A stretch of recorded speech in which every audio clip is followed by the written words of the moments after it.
V bistvu danes smo ugotavljali, da gre za večplasten problem, v bistvu toliko, koliko so pač Romi za svojim vedenjem pač obnašajo, toliko v bistvu se poslabšuje kvaliteta bivanja okoliškega prebivalstva, ampak to, kar je mene danes dobesedno zmotilo na današnjem sestanku, je ponovna potrditev, da ni spostavljena neka krožna odgovornost med državo, lokalno skupnostjo in samo romsko skupnostjo.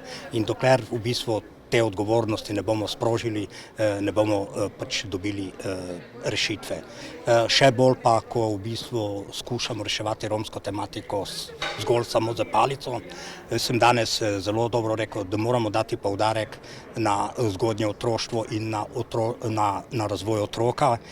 Mi tukaj v jugovzhodnem delu moramo izoblikovati novo generacijo Romov, ki bo razmišljala drugače, ki bo imela drugačna pričakovanja. In samo za potrditev, ker danes vse, kar sem govoril iz prakse, v Murski Soboti na eni izmed šol je v bistvu starše in otroke ne govoril romski otrok.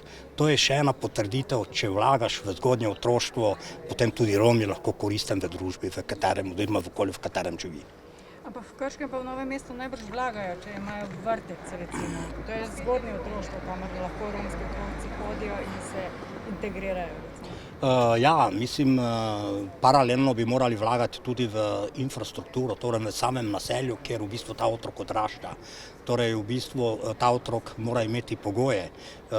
Istočasno, ko se vlaga v otroka, se mora vlagati tudi v starševstvo. Ni zadosti, če otroka uspemo vključiti v vrtec, na drugi strani pa imamo neodgovornega starša. Tudi starše bo treba v bistvu na nek način pripeljati do tega, da se bodo odgovorno obnašali do svojih otrok. Tudi poraba, bi rekel, otroških dodatkov, ki pripadajo izključno zgolj otroku. Torej hočem reči, gre za nek sistem, iz katerega moramo priznati, so Romi izključeni. Mi moramo spostaviti sistem, kjer bo v bistvu tudi Rom vključen polnopravno z vsemi svojimi pravicami in dolžnostmi. Izvoli. Kot predsednik Foruma romskih svetnikov, kaj menite o predlogih, ki jih medresorska delovna skupina že piše?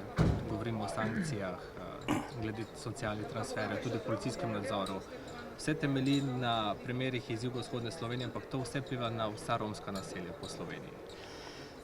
Ja, jaz v bistvu sem v pričakovanju, da se bo tukaj vse skupaj moralo zaustaviti na pol poti. Mislim, da v bistvu stroka ni preučila vse možnosti, kaj lahko vse naredijo. Jaz sem zato, da v bistvu, če je nekdo v bistvu pač nezaposlen, da upravičeno pridobiva socialni transfer iz naslova, zaradi tega, ker se država socialno obnaša. Vsem pa tudi to, v bistvu, da ta človek, ki dobiva socialni transfer, da ga v bistvu pravilno za tiste namene porabi. Zato bi jaz predlagal, da preden karkoli ta medresorska skupina začne delati, spreminjati, da se v bistvu najprej v bistvu posvetuje tudi za zakonodajno službo, ker marsikateri ukrep, ki sem ga danes slišal, bo trčil v obstoječo zakonodajo. Ne vem, zakaj moramo neke razlike delati, zakaj bi Romi morali imeti nek poseben zakon. Obstaja generalni zakon in zakon velja za vse. In to, kar bi lokalne skupnosti morale narediti, pa tudi država, predvsem lokalna skupnost. Romski skupnosti vcepiti norme družbenega sistema in Romi morajo razumeti te družbene norme kot družbena pravila in tako se morajo obnašati. V Prekmurju se v neki meri obnašamo in moram vam povedati, da živimo v nekem zglednem sožitju. Jaz bi si želel neko to prakso prenesti sem, danes sem celo predlagal, da bi mi iz Murske Sobote pripeljali program in bi ga speljali pred trgovskim centrom Mercator in bi na nek način dogodek poimenovali sožitje. Jaz sem prepričan, da bi s tem dogodkom veliko prispevali k temu, ampak sem bil zavrnjen, ampak naj razmišljajo, takoj ko bodo privolili, smo mi iz Prekmurja pripravljeni pred trgovskim centrom narediti dogodek, ki se bo poimenoval sožitje, sobivanje in sem prepričan, da bi se stvari začele odvijati, ne pa s palcem. Vi ste rekli na nek način, na kakšen način? Na takšen način, gledajte, danes smo slišali eno stran pa drugo stran. Danes smo slišali recimo za strani bi rekel, lokalne skupnosti, da Romi kradejo. To ni v redu. Ne? Ampak smo pa slišali tudi z druge strani, ko pa Rom pride v trgovino, vzame košarico, hoče nakupovati, pa takoj ob sebi ima 3 varnostnike.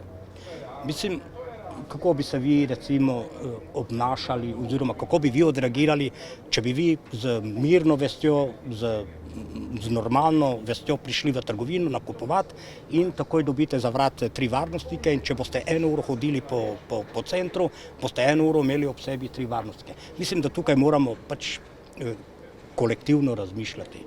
In to, kar še ni v redu. Ni še v redu, to so Romi, imajo priimek in ime. Te Rome je treba označiti, sankcionirati, obstaja zakonodaja in jih kaznovati. Ampak potem v vseh naslovih smo kaznovani Romi vsi, kolektivno kaznovani. Tudi na tem področju moramo narediti. Ne? Pač še enkrat rečem, so posamezniki, ki v bistvu mečejo slabo luč tudi na drugo romsko skupnost, ki se želi integrirati, ki se želi socializirati, ki želi boljši jutri svojemu otroku, ki raste. Imamo pa v drugi strani v bistvu ljudje, ki za svojo neodgovornostjo veliko prispevajo k temu, da na nek način Romi živimo kot nek negativec.